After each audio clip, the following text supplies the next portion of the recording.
China has begun loosening its export restrictions, expanding urea quotas and softening rules around phosphate shipments, whilst ongoing Russia-Ukraine peace talks could reshape trade flows, pricing and supply stability.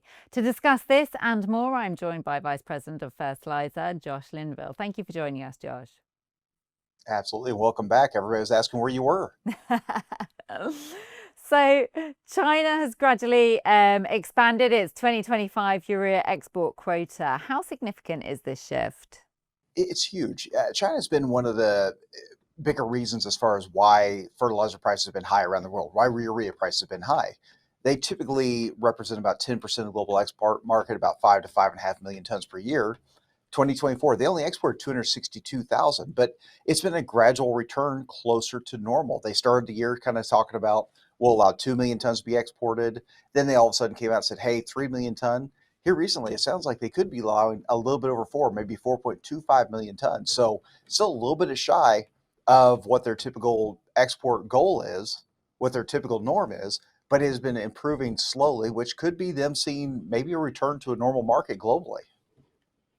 And with Russia-Ukraine peace talks ongoing, what scenarios do you see playing out for global fertilizer flows, particularly nitrogen and gas-linked production in Europe? Yeah, this could be huge, especially for the nitrogen market. As we know, a big chunk of why nitrogen, part of it is China, right? But another part is European production has only been about 75% of normal because of that high Dutch TTF, because of that high European natural gas price. And that's helping to float prices around the world. If we do start to see Russia and Ukraine find peace, one of the things that Russia could obviously ask for is we want to return to global relations. We want everything to go back to normal, the world basically act like nothing ever happened. I think the world will give them that. That's the return of efficient trade flows. Second, they could ask for natural gas flows to resume. Now, remember, the Nord Stream pipelines were attacked, but one of those four pipelines are still operational.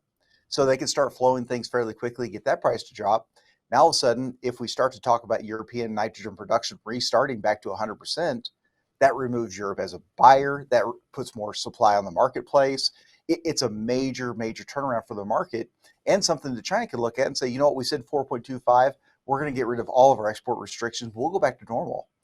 However, we've got to watch the other side of this thing too, right? If all of a sudden Russia, Ukraine, we can't find peace, we know President Trump has been very vocal that if nothing is found, if Russia screws us up, we're going to see massive tariffs, not only directly from the US on Russia, but also against countries doing business with Russia. Now all of a sudden we have to start fearing, what does the world look like if we truly do start seeing Russian exports slow down? They have some friends, right? They have countries out there who will not pay attention to what the US says or does. But if enough countries around the world do back the US tariffs approach to it, Russian exports start to slow down. Now all of a sudden we're looking at a fertilizer market globally that gets worse than it even is today. And how should farmers and buyers prepare for the uncertainty of Q4, given both the logistical timeline for imports and the geopolitical risks at play? Yeah, time is running out, and it doesn't feel like that, right? We're kind of on the cusp of September, and it still feels like, listen, Josh, we've still got all of harvest ahead of us. We'll worry about fertilizer when it comes time in November for a lot of the parts of the northern hemisphere. The issue is when you look at global logistics. If you ship a vessel from somewhere around the world today, you're probably looking 3 to 4 weeks of sail time before the thing reaches its destination.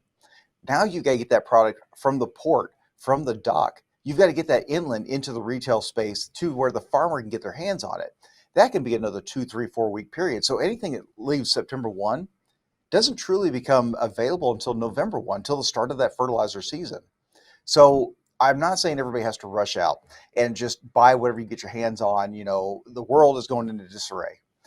But having the conversations about, here's what I think I'm going to need, here's what my plan of attack is, here's what my intentions are, helps to give that supply chain a little bit of a edge up to get the product in place and ready to go for that application. It seems like it's a long way away, but you know, somewhere in the vest, the temperatures have started to cool off. Fall is coming very quickly.